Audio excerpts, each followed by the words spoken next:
Welcome to the Hanshaw's Horizon podcast, where we explore learning science and all the tools you need to create a high-performance learning environment. Today, we're going to dive in and look at some artificial intelligence, AI tools, to help you create that high-performance learning environment, whether you're an instructional designer or instructor. Hello, everyone, and welcome to Hanshaw's Horizon podcast, where today we're diving into a tool. And specifically, why are we diving into a tool? Well, as IDs, we have to have a wide breadth of what we can do because our job description is ever expanding, and we're expected to be able to know and do many things and be able to do them well. So I like to always kind of go back to the time when I was in technical training school in the Air Force, where I was trained to be an aircraft electrician, the old 423XO.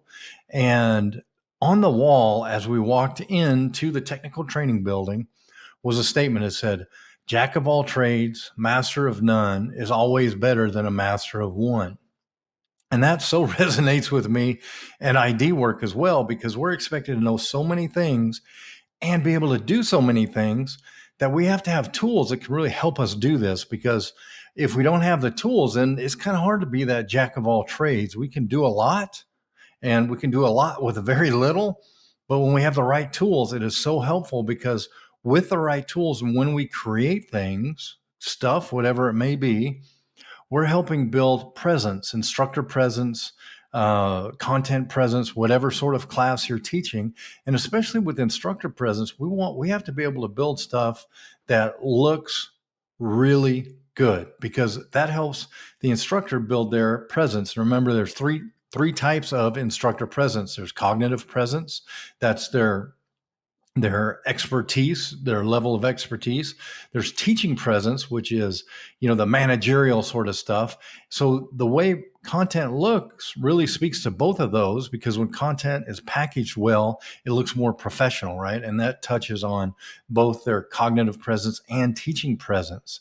And there's also social presence as well. So when we build things that are that look good and that come across really well for the student, that helps build social presence as well. So the way we work with our tools builds all three different types of presence for the instructors.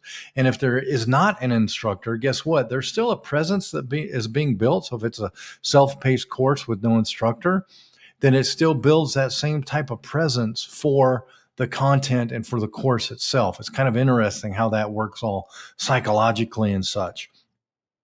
So we need a tool that covers a lot of stuff, and we have to be really good at using that tool, because we want to be able to fit to whatever the needs are of that course, of that instructor, of that learner, right? We want to be able to adapt, because our number one job is to build relationships. Our number two job, or our second job, is to adapt to whatever needs are there. So let's dive in and kind of take a look at this one tool that I found, Visme, that allows us to really be able to do that and be able to make multiple different things very powerfully and simply. So we're saving time, energy, and effort, because as you know, to build things that look good, we have to put in a lot of time. So tools such as Visme here has put in the time for us, so we can focus on creating that content, so we know it's going to look good and then it's going to create that great presence. So let's dive in and take a look at some examples here. So let's take a look. First off, presentation. You can do a presentation. You have documents, whiteboards. This is amazing. I'm going to dive into this in a minute. This kind of takes away my need to go to things like Miro and things like that. So it's kind of awesome to use these whiteboards, graphics and charts, infographics, social media. One of the things we're going to chat about on the social media piece is how important it is to be able to post when you want to post. And right in this tool, I have the ability to schedule to any different social media accounts that I have. So it's absolutely amazing to be able to do that. And then we have our different videos, GIFs, print stuff. Some of us still have to create things that are printed, believe it or not. And we have web graphics, which is huge, because the vast majority of things that we build are for the web these days. At least the vast majority of stuff that I build is for the web these days. And then we have more where we can take a look at all of these. So let's just kind of dive in, because remember, we're being a jack of all trades. Master of none is always better than a master of one. So we want to be that jack of all trades. So I have presentations. And the number one thing for me personally, no matter what I do, I love to have templates. Why do I love to have templates? Well, because it sets up the beauty, if you will, of the presentation already. If I have a template, it's taking care of those things that I would have to spend painstaking time going through, creating, setting up, making sure the colors were correct for whatever thing that I'm building, things like that. And here they are set up and they are very easy to change colors, do whatever you need. So the basic template is set up and you just scroll through and you pick it.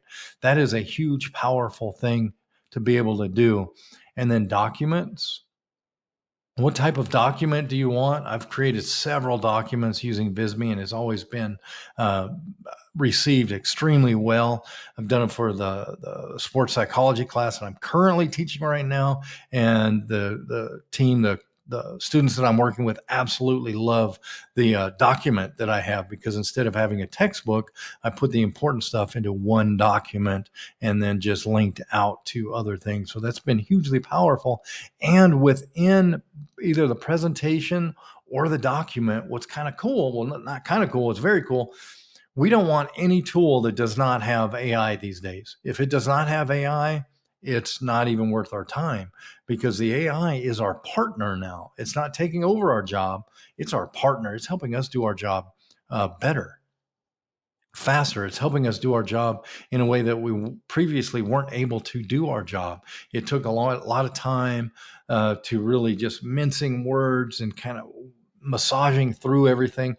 Now we have a writing friend, a writing helper, where we still massage all the words and everything that we're writing, but it gives us something to bounce our ideas and our concepts from and to. So it's really hugely powerful. So presentations and documents, templates, right there, hugely important for me. Now let's dive in and look at one of my favorite. It's in beta right now, but we have whiteboards. Take a look. Brainstorming. I love that because I do a lot of brainstorming, because courses that we make, it requires us to think more broadly than it used to, because there's so many tools that learners are expected to be able to use now that we have to go beyond what we normally do. So the brainstorming, hugely important. Flow charts are hugely important, and wireframes as well. And they are all simply right here. We can just bring these up, use any template that we want, click and go. So far, if you notice, this tool is allowing me to be a jack of all trades. And we dive in to our charts. We have more data than we've ever had in any other time in the world.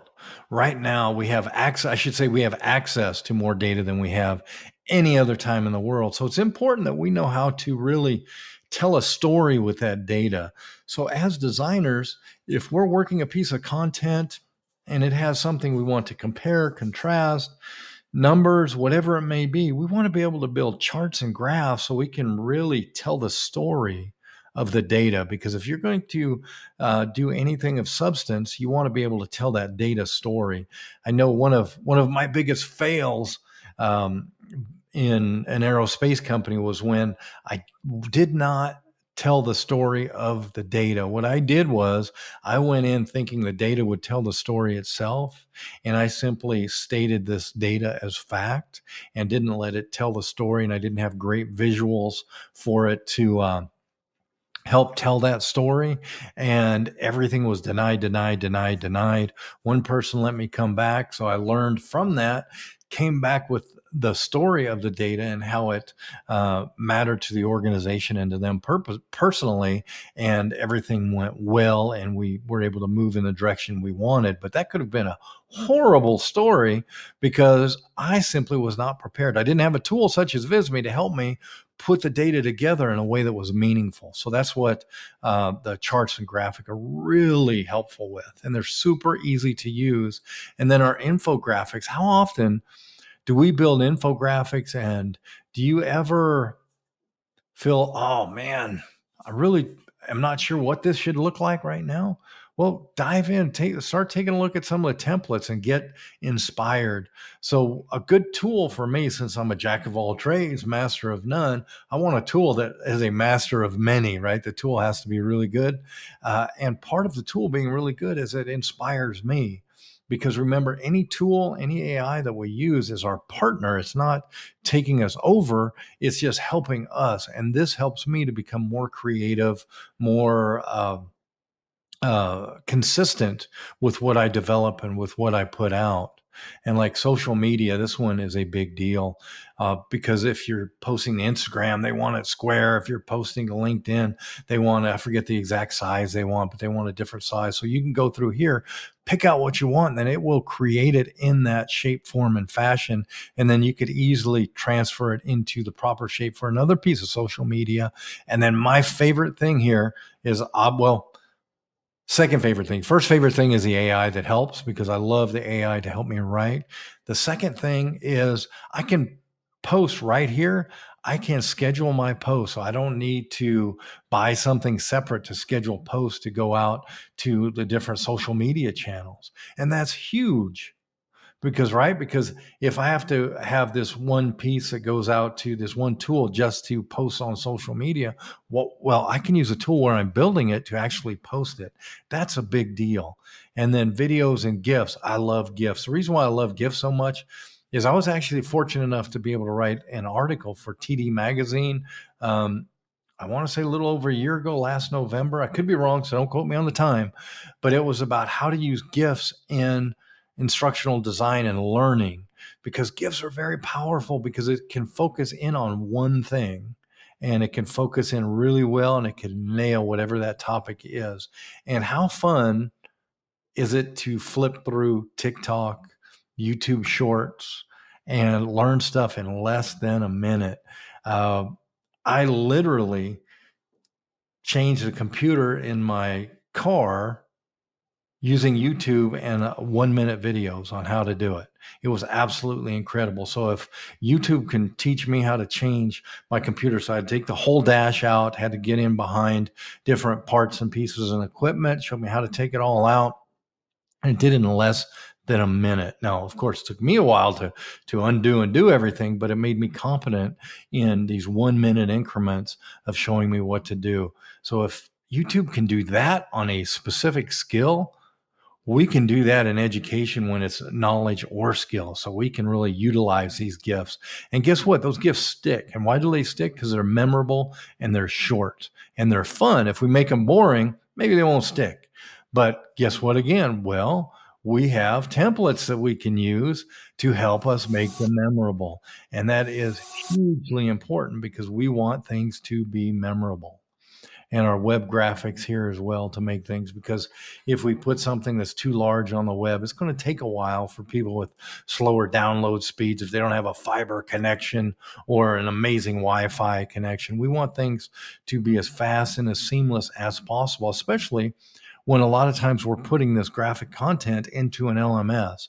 We do not want to slow the process whatsoever. We want the learners to get what they want, when they want it, how they want it, really quickly.